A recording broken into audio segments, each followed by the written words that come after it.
निरञ्जनं नित्यं अनन्तरूपं भक्तानुकम्पाधृतविग्रहं वै ईशावतारं परमेशमिड्यं तं रामकृष्णं शिरसा नमामः.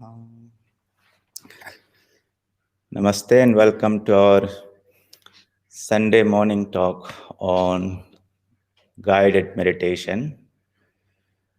In the last two talks, we have been looking at this very important and sacred topic of the mantra Om or the Pranava, which is exalted in all our scriptures, whether it's the Patanjali Yoga Sutras or the Upanishads or the Bhagavad Gita, whereby the spiritual teachers recommend to us the practice of the repetition of the mantra, japa, and meditation on its meaning or significance as a means to spiritual illumination, as well as promoting the total well-being of what we are. In this series of talks, while we'll discuss the spiritual goal and how the repetition of the mantra Om, or the mantra that has been given by a spiritual teacher, will ultimately lead you to that perfection.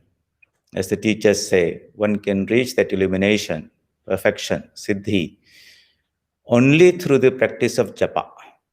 Japat siddhi, japat siddhi. By repetition of the mantra, one can reach that realization of that supreme being, which is Brahman or the Ishwara or our chosen ideal, as well as to realize or experience ourselves as a spiritual being. That's a tremendous statement. What is contained in this mantra, a few words, so to say, which we hear when the spiritual teacher gives us that initiation, that has this tremendous power to bring about such a revolutionary awakening inside us. That is something very interesting and worthwhile exploring. And if we can get an insight and understanding of what is potentially possible through a very simple process, which can be practiced anywhere and everywhere, without much rituals and ceremonies and material things to worship, just by the process of continuously repeating the mantra with great concentration and devotion, there can happen in us in a spiritual awakening. How, if we can understand a little bit of that science of it, a little bit of that mechanism of it, then that conviction will be a great source of inspiration that, yes, let me try this out in the midst of what I'm doing. It's not a very difficult thing, and dedicate ourselves a bit of our time to that spiritual journey in our life. So this series of talks are trying to share with you, culled from the various sources, from the scriptures, the meaning and the significance and the power of this mantra Om, which is exalted in all the scriptures. In the last two sessions, we talked about the various powers of the mantras and how the mantra Om, starting with A, O, Ma, which we can hear through our ears, that's only the gross manifestation of it. The powers of that mantra become finer and finer and finer. And ultimately, it's like a trail that leads and connects us to that highest being, which is called the Brahman, or the supreme highest manifestation of that Brahman, which is the Ishwara, or the Atman within us. So once we understand the totality, the powers of the mantra Om, which we have been discussing over the last two sessions, then and understand the mechanism by which this unfoldment takes place, hopefully that gives us that required conviction to start practicing the repetition of the mantra or japa of the mantra and meditation on its meaning as a very simple, doable, practical, universal spiritual practice. So, what we will do today is look at the healing and the illuminating powers of the mantra Pranava. I've picked up these two words, healing and illuminating, because you'll see as we go through this, some of the sutras of the Patanjali Yoga Sutras, you'll find that this mantra Om is not only about spiritual illumination, but it helps us unfold the total well-being of what we really are, right from our physical level, through the mental level, emotional level, into the spiritual realm. That means it's a total package, so to say. And the teachers discuss that. So let's have a look at what these mantras are all about. So I prepared a few slides that you'll see on the screen there, which are about this mantra, Om. What it is, what are the powers, how it works, and if you practice your Japan meditation, what will happen with it.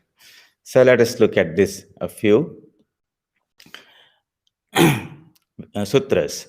In the chapter 1, verse Sutra 23, the question is asked, how may one develop concentration of mind which is necessary for self-realization? The many techniques are taught. Meditate on this, on the various elements and gods, but we need something where there's a living presence to which we can connect with. I can ask some help, he will respond and help hold my hand and guide me to that. So, is there a being behind this universe who has created this whole of creation, whom I can commune with, I can talk with, and who can help me? That is, I want a living God who can respond to my prayer, so to say. And if there is one, what's his name? Because when I want to talk to somebody, the first thing I ask you is, what's your name? And then I'm going to address you by that name, and you will know that you are the person being called and not somebody else.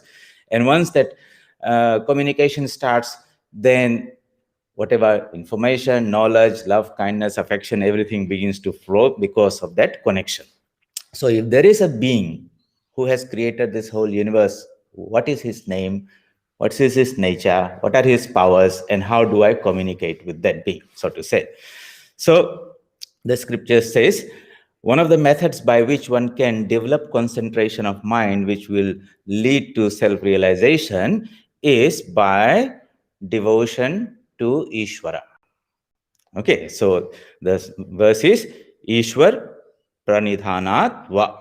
That means one can achieve nirvija samadhi through profound devotion to Ishwara. Okay, samadhi is gained through devotion to Ishwara. Samadhi is when the jivatma merges in the Paramatma. That highest state can be achieved through devotion to Ishwara. So who is Ishwara? I have not quoted those verses. I've just given the meaning there. Ishwara is the supreme ruler of this whole universe, in which we all are parts of it. Just like in the total body, there are different cells. We are individual cells, but the sum total of all the cells makes my body. So in the body of the Ishwara, all beings, right from the small blade of grass to Lord Brahma, everything is in him. That is his being. He is the supreme being. So Ishwara is the supreme being, is a special Purusha. Okay, untouched by the misery. We at our level are affected by happiness and misery and all that. Whether the whole creation exists or disappears, it does not affect him. Such is his power, total detachment. Yet he is totally present in all things. Is unaffected by the actions. He creates and destroys. It doesn't mean that some harm comes to him or something like that. And he doesn't have any desires because he's totally fulfilled. In him becomes infinite that all knowingness in which in others is only a gem. That means he is omniscient, all knowing. Imagine a state of mind or state of being where there's no ignorance. Everything is revealed to you here and now. That luminous state of being is the mind or the being of Ishvara. And He is the teacher of even the ancient teachers. So all the wisdom that great incarnations and yogis and spiritual teachers come, their teacher, the source of knowledge, came from the Supreme Being, Ishwara, because he is the repository of all knowledge, spiritual knowledge. And he is not limited by time. That means, this period of time he is there. He is eternal, immortal. And at the same time, even though he is the being behind the whole universe, he is present in us as our antaryami, inner controller. So we have a connection, so to say. And we want to use that connection to help us get out of this ignorance, limitations, bondage, repeated cycle of coming and going. So that was that there is a being and these are his qualities. So the next verse says, so what is the name of this Ishwara? Okay, how do we call him? Tasya Vachaka Pranava. That means the word, the name to designate him is Om. That's the most universal sound that can be made because it contains within itself the matrix of the total sound formation in the mouth. For example, if I say any word in any language, it is articulated by some permutation and combination of how I'm going to manipulate the sound that's coming out. But that sum total, at one end, it could be when the mouth is open, ah, and at the other end, when it has become closed, mm, and when the ah rolls to goes through u. So ah, u, when I combine together, becomes om, and in om is contained all words that can be spoken by anyone. So it's the most universal word, and as such, is the best symbol or name that can be given to the most universal being. So it makes sense. But that's only another logical way of explaining. There's much more meaning to that. That is not the only explanation. So, how to commune with this Ishvara? We want to have some communication. So, tad japa tadartha bhavanam. It means those who have finally understood the intrinsic relationship between Pranava and Ishvara. That means the name and the named are inseparably linked. Any object or any person, the moment your name is mentioned, you know you are being called. Or if somebody sees you, immediately in their mind, your name pops up. So the name and the named are connected or are identical. Nam, Nami, Abheda. Bheda means difference. Abheda means not different. Nam is the name and Nami is the person or the entity. The two are not separate. Ultimately, what appears to be Ishwara and his name will totally merge into one. So that's how the whole universe has been created. When the whole universe of all these names and plants and animals and solar systems, they merge together into that oneness, that sound that is created at the top level, it's the Om. That means all forms, all names have become merged into one. And that is the source of this whole universe. And out of that, we too have come. But we have lost that connection, have become differentiated. We have got a particular form and a particular name, and everything has become multifarious. But as we go deeper and deeper, you will find that the differences become less and less and less, and ultimately they all merge into that oneness. And that's a divine spiritual oneness where you feel one. Just like the Ishvara feels one with the whole universe, we will also feel one with the Ishvara and we'll feel one with the universe, in which everything is in me, I'm in everything, and I'm beyond any limitations, no bodies, no minds, no buddhis, no ego. That pure consciousness, that pure bliss is what the Ishvara enjoys. And that is also our divine birthright. But we have come down as Jivatmas, become entangled with this world, identified with things outside there. This is mine, that is mine. All those things are holding us down. Identified with this body, identified with this mind, with knowledge, and this ego. And these are the shackles, the prison house in which we have bound ourselves. How do I break this and become free? Okay, some energy is necessary that will shatter all these links and bondages. That energy that will heal me physically, mentally, emotionally, intellectually, spiritually, that will awaken that power to give me that strength to strike off all the fetters that bind me down. That comes from where? Definitely it will not come from matter. It has to come from a higher source of energy. And that energy is present in a seed form potentially in that Om. That Om is constantly resounding in the heart of every living being. It is pulsating at this highest level where this relative world is connected with the absolute world. That means right at the top of Brahmaloka, so to say, from the causal domain, then it falls through the mental level and comes down to the physical level. By the time it comes down there, it has become lost in so many words like that. And that is also constantly arising. We discussed this in the last two classes. Constantly arising in every living being from the navel upwards. How? From the navel, the word A, at the heart, U, in the throat, and then that becomes into a bindu in between the eyebrows. It becomes a ardha chandra, like a half moon above that. It becomes a nirodhani, as a straight line. So it has what was sound, because sound is an energy, it's a vibration. That becomes into light. Light is another much more intense, a higher frequency of energy. Then it's not limited by that. It transcends beyond that. It goes into what is called the nada. Nada ends, it's called anta, nadanta. Beyond that, it becomes Shakti. Then, by that time, it has become totally identified with your whole being. When your mind rises to that level, you feel yourself as a fully luminous consciousness. But we are only a part of this total existence. When that energy rises even further, expands, then you will find that the whole universe is full of that consciousness, and I am a bubble, a part of that infinite ocean of consciousness.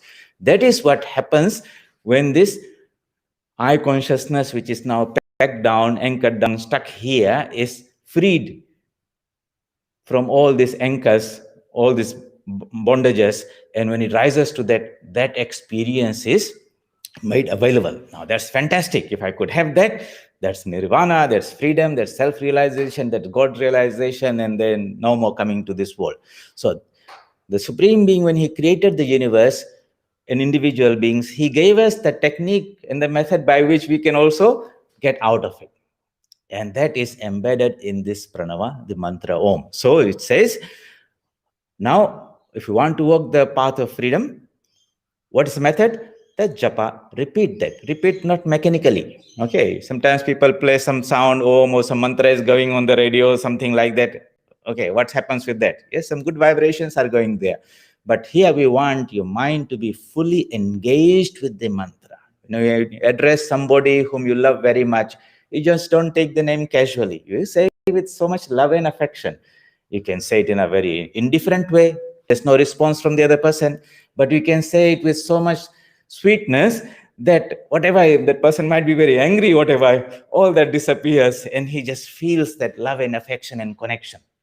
It's how you express the power that is there. So when we repeat the mantra, there should be a loving adoration of the divine being with all the sweetness that you can think of. Pour your heart into it.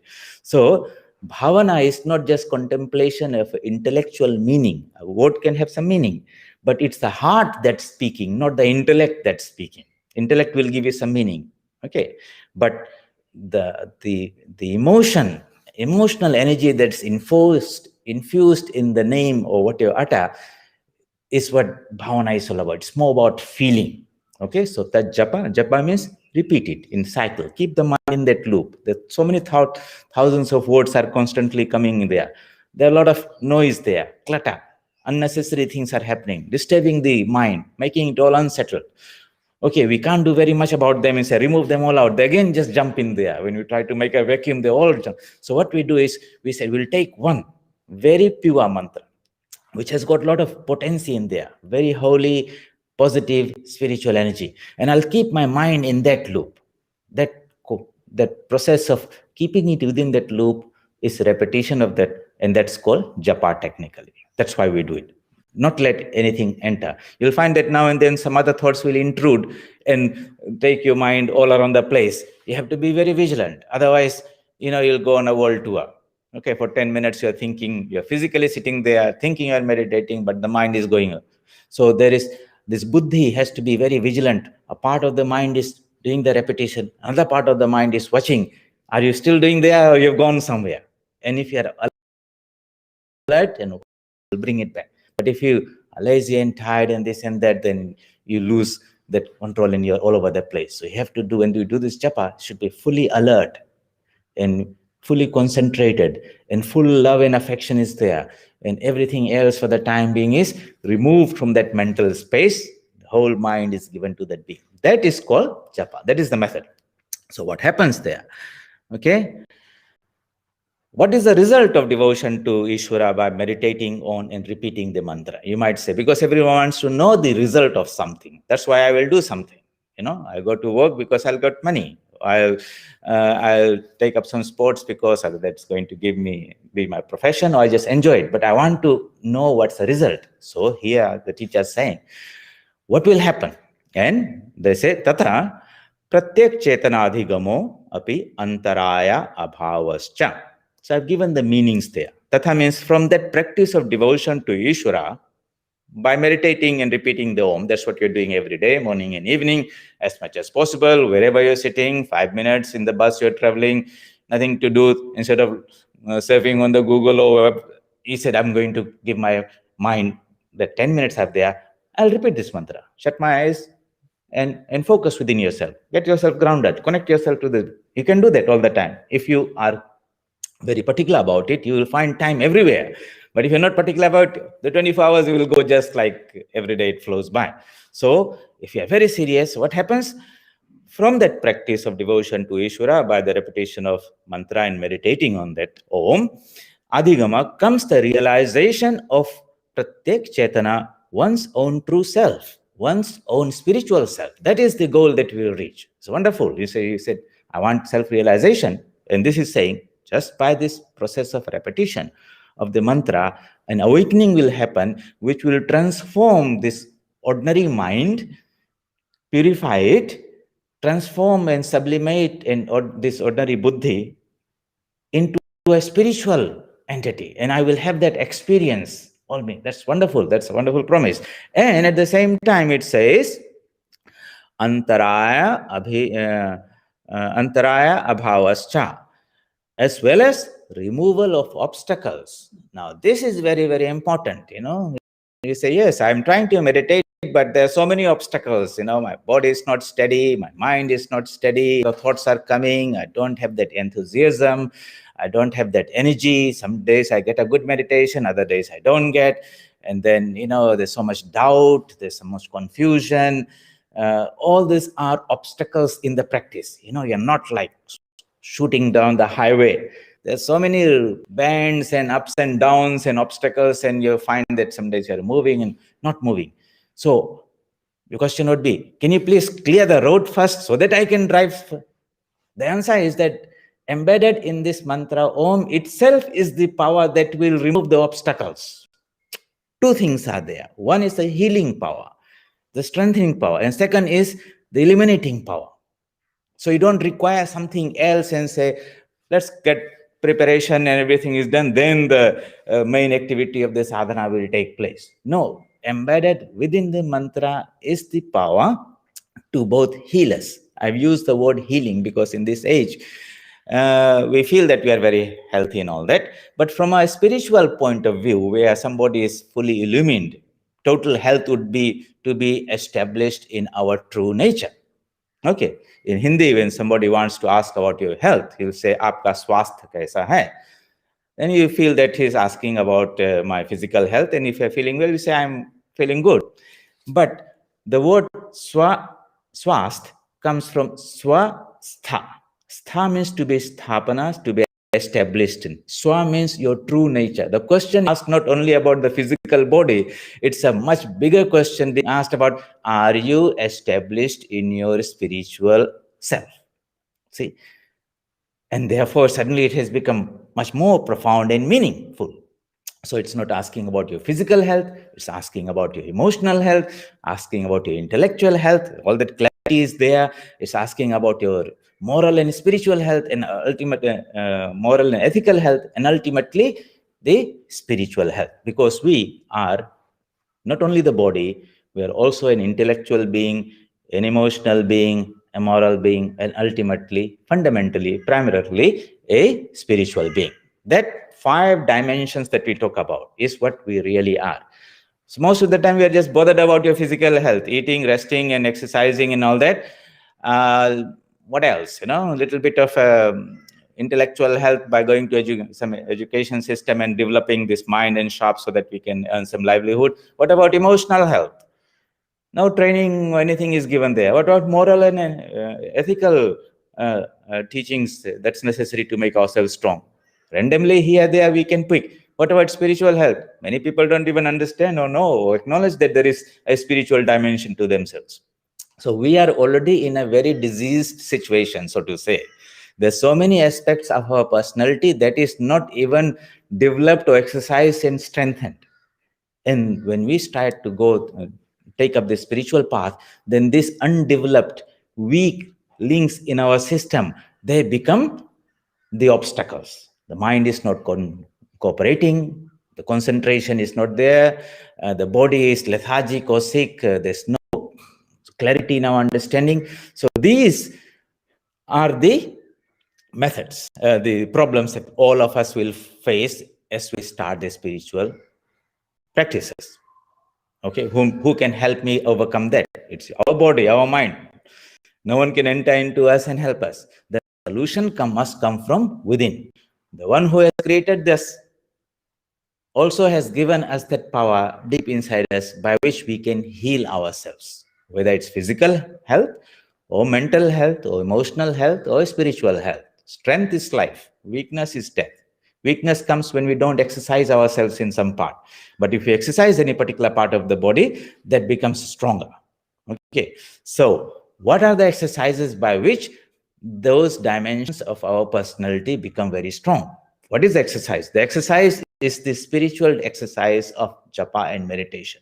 As we resonate with that energy awakens in us and it nourishes, makes every dimension of our being healthy and strong. You'll feel that awakening of that energy. The enthusiasm that was lacking there is now there. The mind has got that clarity. The body feels very nice and calm. The unnecessary dissipation of energies out there becomes less. You feel that you are building something up. And inner strength, goodness, wellness begins to come. So the teacher said it has the repetition, japa and repetition of this mantra has got this twofold impact. One is it will lift your mind, purify the mind, Shuddha Man, into a Shuddha Buddhi, into a Shuddha Atma. Sri Ramakrishna talks about this. So the same mind that we have, which is scattered all over the place, weak and everything, confused, has to be now transformed. You will not get another mind from outside. Okay, this itself has to be reworked and exercised and trained, and it will become something higher, which becomes the Buddhi state. And ultimately, it will merge into that Atman state. So, Maneva, this mind itself is the vehicle through which we have to reach the goal. But the vehicle is now very weak and rattling and not properly taken care of. We have to nurture it, protect it, guide it, strengthen it, and then it will become the means to achieve that goal. So, remember, two parts are there. One, there will be an inner healing, removing of all the obstacles, and then at the same time, there will be a revelation or self-realization or illumination regarding the spiritual dimension of our being. These are the two outcomes or results that are promised through the practice of japa and meditation. So it's wonderful. We've been looking for people to help us, doctors or this and that. Now I can heal myself. I'm looking for teachers who will give me illumination or God realization. No, I can take that on my own self. This is the empowering power. I don't have to depend on anyone. I will have depend only with the divine in myself, and I have the means there. And he's ever ready to help. I'm just going to start taking my first steps and see whether that communication takes place. So, in that way, let's go.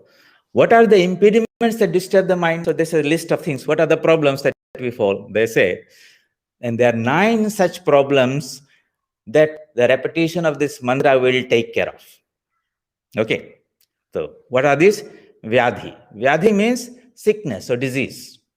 When the body is not in a very healthy state, okay, it could be due to some change outside, external conditions are changing, or some and bacteria or virus or something enters and your immune system is not strong enough to respond and overcome them, then the body succumbs. So this would be disease.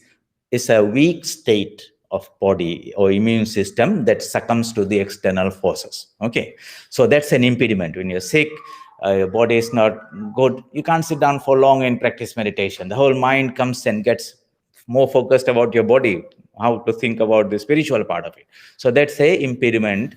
The other one is sthana. Sthana means incapacity of the mind. So the mind is very weak. You try to understand something or practice the meditation, within 5 minutes you feel tired and you're not able to retain that for a long time. That is a weak mind. We want to make a mind strong itself. We want to make the body strong. We want to make this strong. So these are the problems that will be solved, or obstacles that will be overcome by the repetition of the mantra. Okay, so what says the diseases will be overcome by the repetition of the mantra, where you'll have good health. You'll find, body is glowing, have a very good sense of well-being and just healthy in there. You're not even aware of the body. A good sign of good health is you're not aware of the body. When you're sick, then your whole mind is anchored, constantly thinking. Children, they don't even feel, because the wellness, the health is so good, they don't even feel that they are in a body. But the sick person is constantly meditating on the body itself. So weak mind is strengthened. Some energy awakens when the mind becomes strong. Sthyan. Samshaya. Samshaya is a doubt. Somebody, teacher tells you something, and then from somewhere something enters and puts the whole thing in disorder, and you are not sure whether I should do this or not should do that. It's right or wrong, it's good or bad. So as soon as the doubt enters, it takes out the petrol out of the vehicle. Suddenly all the drive and everything begins to go, and suddenly you say, I should not go, maybe I should go, I should not go. So doubt is a great obstacle. On the other hand, that certainty, that firm conviction, when it comes and steady, and whatever comes, it says, no, I have got my compass ready, my direction is set, absolutely no doubt where I'm going, and I just brush off any disturbing idea that comes. That strength of mind, which cannot be unsettled by any, or confused by any new idea that comes, that is what we want, isn't it? Without any doubt. So these are 9 undesirable states of mind that form obstructions in the path of spiritual progress. Okay, we don't have time to go through all of them. We'll continue this the next week, but I would like you to revise what we have said. Okay, that there is this being Ishwara, that his name is Pranava, Om, and the method for self-unfoldment and well-being is to repeat that with great devotion and contemplate on the being, the nature of that being. And when you do that, 2 things will happen. It will open the way to self-realization. At the same time, it will remove all these obstacles that will impede our way, progress. It slows down. It does 2 things. It removes all the obstacles and makes his way through. Just like, when there is snow on the road in countries, they have this vehicle there which has got this V shape. So as it moves, it removes the snow out of the way and keeps on moving. 2 things, both things it does. It doesn't require, say to somebody, can you please clear the way and then only I go. No, it will remove the job of removing the obstacles and progressing us towards our spiritual goal. What are the obstacles? We have just touched 2 of them today. Okay, one is vyadhi, sickness of the body, disturbed state of mind, and sthyan means incapacity of the mind. The mind is weak and all that. How do we make it full of energy and vigor and enthusiasm so that I go into this? The others one are a doubt, then pramada is delusion, alasya is sloth, laziness and all that, avriti, you're trying to go inwards and the mind is trying to go outwards towards a sense enjoyments. That's a problem. Okay, then sometimes you are trying to raise your mind to a degree of concentration, some yogic state. You're not able to do that. That's a problem. At other times you get there, but you are not able to hold there for long. It again slips down. This is a problem. All these are called antaraya, means obstacles to the path of yoga. And what is promised here is that by the repetition of this mantra that is being given by Guru, or just by the repetition of form, all these obstacles will be removed and you will move in the spiritual direction. Spiritual direction means the higher dimensions of our own being, beyond the physical, beyond the mental, beyond the emotional, beyond the intellectual, beyond the moral, ethical, into the spiritual. And once we are there, then we are unlimited, pure, perfect. We become one like Ishwara. We experience, have the experience. We don't become another Ishwara, but we experience that omniscience, omnipresence, infinite knowledge, bliss, happiness, eternal, immortal state, because that's where we are from. But as a jiva, we have become entrapped in this body, all these limitations. Within us is this mantra Om that's going all the time. We don't hear that because our ears are tuned to hearing the gross things outside. But as the body and mind becomes subtle, sensitive enough, you'll hear that particular sound constantly arising from the navel upwards. So we're talking about some very practical aspects of sadhana. And this is the essence of all the scriptures. Okay, essence means how do I realize the truth? Tell me, don't give me only the intellectual idea, but tell me the proper method by which I can do, which is very simple, by which I can realize the truth for myself. So please go through this, and then next week we will continue this and try to dive deep and understand a little bit more, so that that urge and the interest comes to practice this. Let us now go back and do a little bit of our regular meditation, as we do every week. We'll do a short one, 10 minutes, but you will do for at least half an hour every day. So let us sit upright, keeping the back, neck, and head in a relaxed upright posture. Visualize your body to be strong and healthy, full of light, illumination, purity, goodness, beauty. Focus on breath. Inhale and exhale in a deep rhythmic manner. As you inhale, visualize that you are breathing in a pure light that illumines every cell of your body, every corner of your mind. As you breathe out, all negativity, stress, distractions are expelled from your being. Breathe in and out in this way. We'll do it for 3 times, but you should do for a dozen times at least, and you'll feel that the whole body mind becomes calm and ready for meditation.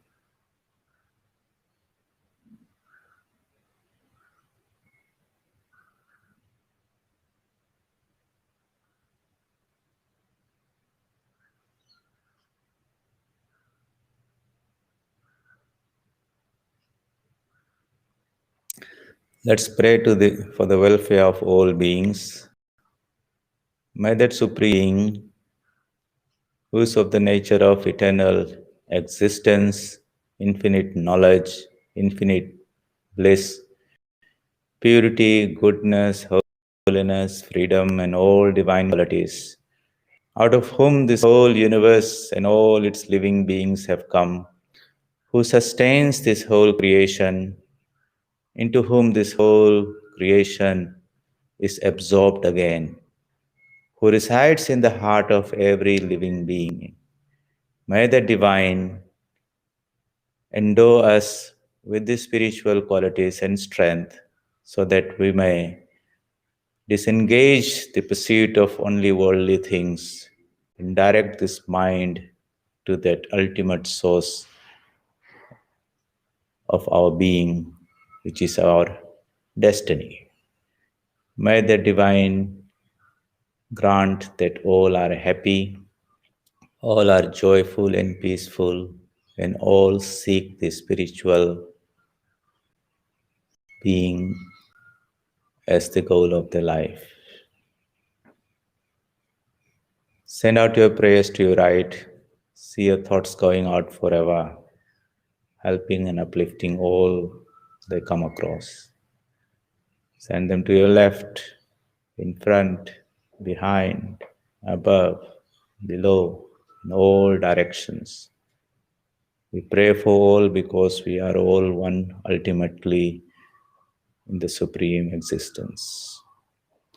Now withdraw your mind from the outside world and focus in the center of your heart. Visualize your body is strong and healthy, steady, calm, perfect. Visualize that pervading the physical body and overlapping it is the finer body, the subtle body, the mental body. Imagine it to be made of luminous ideas, beautiful thoughts and sentiments, pure. Visualize that beyond this mental body is the causal body, the body of intelligence, absolutely luminous, bright and shining.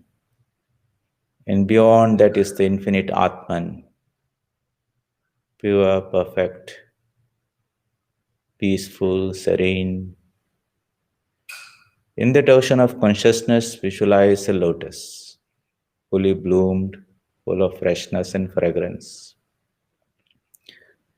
In the center of that lotus, visualize a flame like a lamp kept in a windless place, absolutely steady, spreading its radiance in all directions. You may replace that flame with any divine form of your choice or your chosen ideal as given by your Guru. The name of that Supreme Being, the Ishwara, is Om, or the mantra that has been given by your spiritual teacher.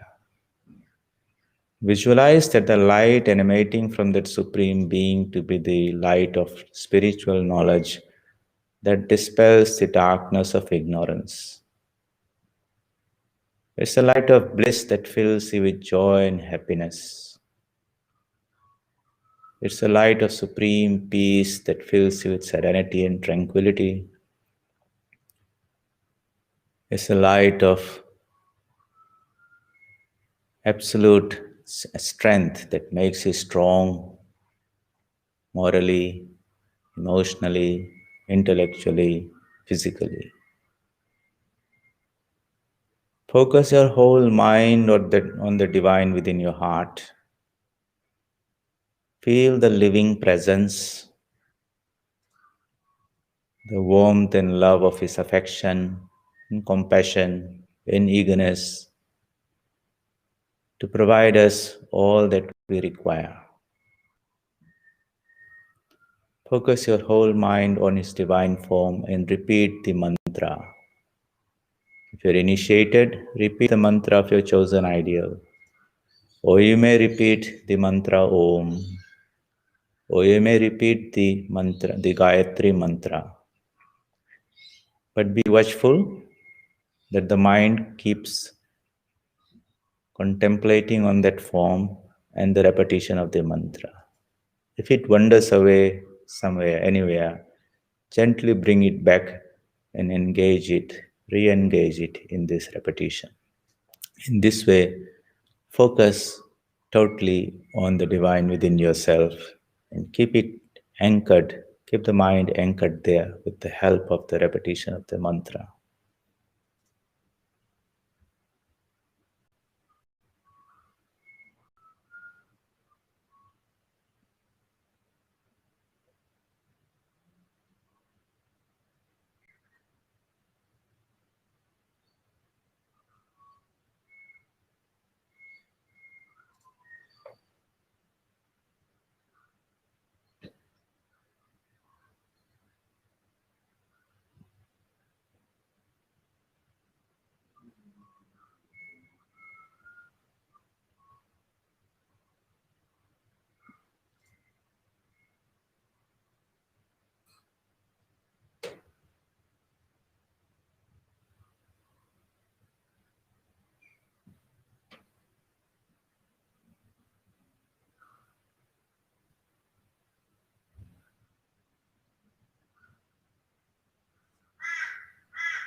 Om Asato Ma Sadgamaya Tamaso Ma Jyotirgamaya Mrityorma Amritam Gamaya. Om Shanti Shanti Shanti. Hari Om Tat Sat. Shri Ramakrishna Arpanamastu. So after meditating for at least half an hour in this way, we surrender the results of our Japan meditation to the Divine, the Ishwara, who dwells in our own heart, because it is of His powers that everything has happened, and ultimately everything is offered to Him as an offering, a puja. And during the day, try to see as much as possible, whenever you remember, to repeat the mantra. There is no rules that you cannot do it this time or that time. The more you do, the better, with great devotion and focus. Maintain that current as much as possible in the day. And in the evening, again, we must give a nice wash to the mind, so to say, by this wonderful energy, spiritual energy of the mantra through japa and meditation. And feel that presence of the divine in your heart all the time. Talk to him, communicate with him. Know that just like a mother is there present, always mindful of the child's needs, likewise the divine is always there protecting us, guiding us. And if there is any problem, any challenge, any issue that you face in life, just like a child would first run to the mother, knowing that she is all powerful and can fulfill all his or her needs. Likewise, we also, as our first port of call, should call the divine within ourselves and seek his protection and guidance. And you'll find that because he is present in all beings, he is the Antaryami. It's very easy for him to organize things around you where things become properly aligned, people, situation, and things. When he is gracious, then all situations become very conducive for your spiritual progress.